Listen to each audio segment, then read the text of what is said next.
ای خدا جان، چرا دوستان من اینقدر بی‌مهر شده باشند؟ و یا مرا فراموش کردند؟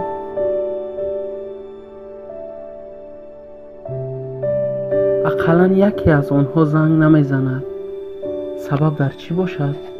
شاید من یگان خطایی کرده باشم. میگویند دوستان دستگیر یکدیگرند، ولی در روزهای سختی، روزهای مشکلی چرا با من نیستند؟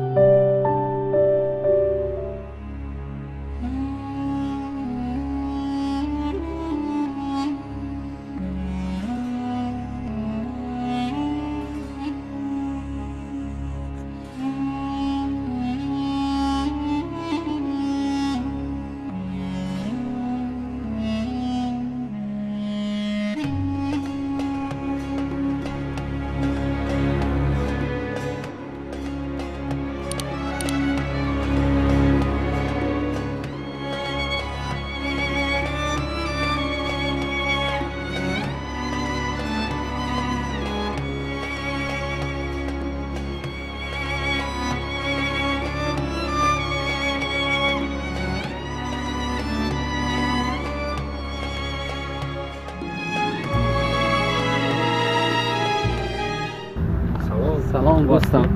سلامت نه؟ اما خوب؟ شما ساز خوب؟ شکر است. شکر. تینج؟